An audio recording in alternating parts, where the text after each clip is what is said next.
नमस्कार दोस्तों, स्वागत है आपका YouTube channel A B tech में। दोस्तों आज है 4 जून 2020। जान लेते हैं आज की महत्वपूर्ण खबरें।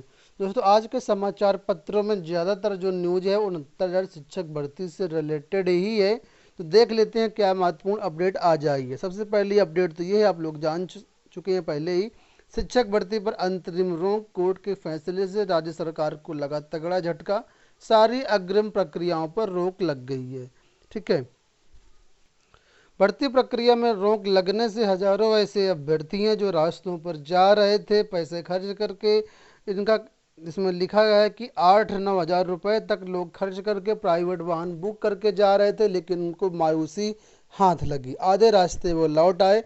बहुत से ऐसे अभ्यर्थी जो काउंसलिंग सेंटर पहुंच चुके थे, उनकी काउंसलिंग भी हो गई, लेकिन ऐन मौके पर पूरी भर्ती प्रक्रिया पर स्टे लगा दिया गया।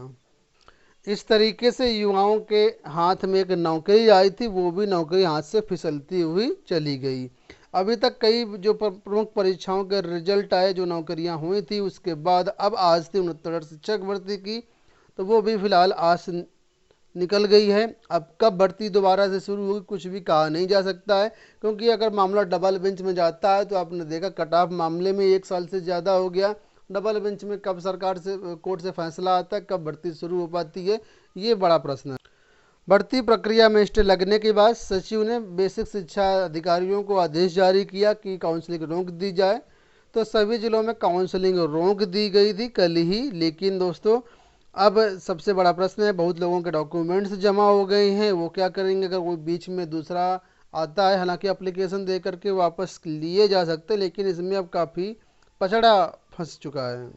दोस्तों ये दूसरी बार ऐसा हुआ है जब काउंसलिंग के पहले ही दिन भर्ती प्रक्रिया पर स्टे हुआ था। इससे पहले फरवरी 2013 में 72,825 भर्ती जो शुरू हुई थी, उसमें भी पहले दिन ही स्टे हुआ था। एकेडमिक रिकॉर्ड से वो भर्ती हो रही थी, लेकिन बाद में सुप्रीम कोर्ट ने आदेश दिया कि भर्ती टीटी की मेरिट के आधार पर हो, और फिर बाद में टीटी के मेरिट के आधार पर भर्ती प्रक्रिया पूरी हो गई। तो इस तरीके से पिछले भी कई सारे मामले आ चुके हैं।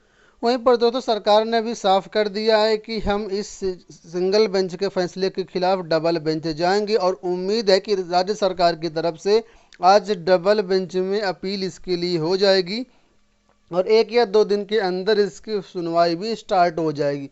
पर देखना ये होगा कितने दिनों में डबल बेंच से राहत मिलती है और भर्ती प्रक्रिया आगे बढ़ पाती है। वहीं पर दोस्तों बात कर लेते हैं अगली अपडेट की, तो वो है बेरोजगारों के लिए नसूर बन गए हैं परीक्षाओं के गलत प्रश्न। चाहे कि दोस्तों कोई भी भर्ती हो, हर प्रतियोगी परीक्षा में गलत प्रश्न जरूर से जरूर आते हैं। चाहे आप टीजीटी पीजीटी की परीक्षा ले लीजिए, पीसीएस की परीक्षा ले लीजिए, यूपी पीसीएस की कोई भी भर्ती लीजिए, सब में यही हाल होता है। तो क्वेश्चन ये उठता है, क्या 150 सवाल या 100 सवाल विशेषज्ञ सही रूप से नहीं बना सकते हैं? अगर ये विशेषज्ञ लगातार गलत प्रश्न बनाते हैं तो क्या उनके ऊपर कार्रवाई नहीं होनी चाहिए, जिससे अभ्यर्थियों का नुकसान होता है, समय लगता है, मानसिक शोषण होता है, कई तरीके के यहाँ पर बाद में समस्याएं होती हैं। तो ये आखिर होता क्यों है? ये इस तरीके से कब होगा कि बिल्कुल सही प्रश्न पूछे जाएंगे और बिल्कुल वास्तविकता के साथ 100% ऑथेंटिसिटी के साथ कोई बिना मतभेद हुए भर्ती प्रक्रिया पूरी हो पाएंगी। अगर पीएनपी की ही बात कर लेते हैं, 2017 में टीटी की परीक्षा हुई थी, 2018 में भी टीटी की परीक्षा हुई थी। इनको भी लेकर के हाई कोर्ट में काफ़ी सारी याचिकाएं गई थी। इसके अलावा पिछली 68,500 भर्ती ही ले लीजिए आप लोग, इसमें भी कितनी सारी समस्याएं आई। दोबारा कॉपी मूल्यांकन हुआ, दोबारा जब मूल्यांकन हुआ तो लगभग 4,500 के आसपास जो अभ्यर्थी थे फिर से पास हो गए। तो अगर ये क्वेश्चन गलत ना होना तो भर्ती प्रक्रिया मुझे लगता है बहुत जल्द पूरी हो जाएगी, समय से पूरी हो जाएगी, और अभ्यर्थियों का मानसिक शोषण भी नहीं होगा। दोस्तों कल जो आदेश आया है उसके जो याचिका हैं, इसमें लगभग 31 याचिकाएं लगी थी, हजारों अभ्यर्थियों के भविष्य का सवाल था।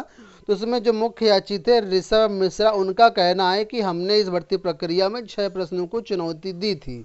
ठीक है, 6 प्रश्न कौन कौन से, तो मैंने कल आप लोगों को बताया था, तो आप एक बार फिर से देख लीजिए यहाँ पर कौन कौन से प्रश्न है। 6 पहला प्रश्न था वो जो है प्रति व्यक्ति आय वाला है, पहला प्रश्न। ठीक है, उसके बाद जो दूसरा प्रश्न है वो यहाँ पर संबंधित है सामाजिक प्रेरक के रूप में। ठीक है, सीखने की प्रक्रिया वाला सामाजिक प्रेरक वाला वो दूसरा प्रश्न है। तीसरा प्रश्न है नाथ पंथ के प्रवर्तक वाला। इसके बाद चौथा प्रश्न है, भारत में संविधान सभा के पहले अध्यक्ष कौन थे।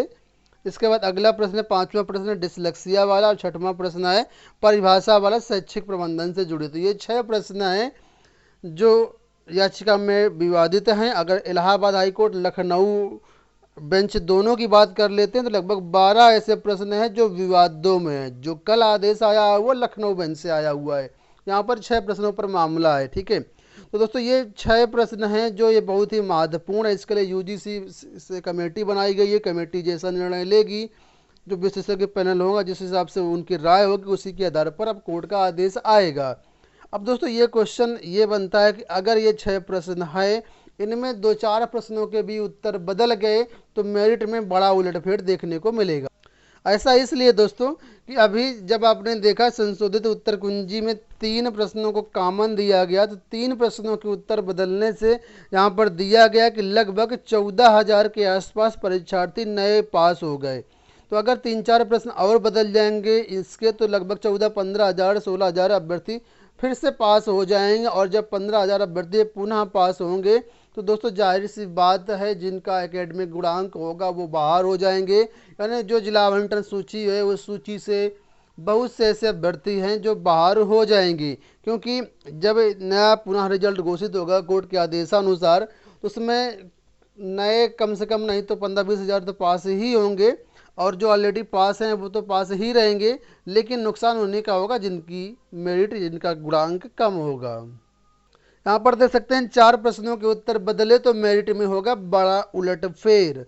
शिक्षक भर्ती परिणाम बदला तो बढ़ेगी अभ्यर्थियों की मुसीबत। बहुत से ऐसे अभ्यर्थी हैं जो राह देख रही हैं, आशा लगाए बैठे हैं, लेकिन अब अगर परिणाम बदला तो बहुत से ऐसे अभ्यर्थी हैं जो बाहर हो जाएंगे। वहीं पर अगली अपडेट की बात कर लेते हैं तो उन्नत शिक्षक भर्ती से संबंधित है। पिछड़ी जाति के जो अभ्यर्थी हैं उन्होंने बताया कि हमारे साथ अन्याय हो रहा है।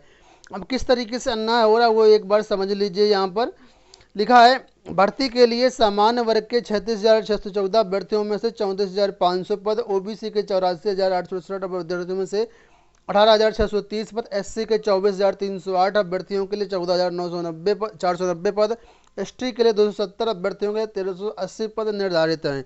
नियम के अनुसार उच्च मेरिट के सफल जितने भी अभ्यर्थी पहले अनारक्षित सीटों पर नियुक्त होंगे, फिर आरक्षित श्रेणी के पदों को उनकी मेरिट से भरा जाएगा। इस प्रकार उच्च मेरिट के होते हुए आरक्षित वर्ग के एससी ओबीसी के अभ्यर्थियों का हक छीना जा रहा है, जिससे कि ओबीसी वर्ग के लगभग 15,000 अभ्यर्थियों को सरकार शिक्षक बनने से बड़े चालाकी के साथ रोक देगी। तो इन्होंने वह बताया है कि यहाँ पर जो आरक्षण नियमावली है वो सही से लागू नहीं की जा रही है, ओवरलैपिंग सही से लागू नहीं किया जा रहा, इस वजह से समस्या आ रही है। इसलिए पिछड़ी जाति के जो भी अभ्यर्थी हैं उनके साथ अन्याय किया जा रहा है। अगली अपडेट की बात कर लेते हैं। लोक सेवा आयोग को लेकर के आज विज्ञप्ति जारी हुई है। ये विज्ञप्ति है एपीओ भर्ती को लेकर के, यानी सहायक अभियोजन अधिकारी प्रारंभिक परीक्षा 2018 के आधार पर जो अभ्यर्थी पास हुए मुख्य परीक्षा हेतु उनके लिए ऑनलाइन आवेदन शुरू कराए गए हैं, ठीक है।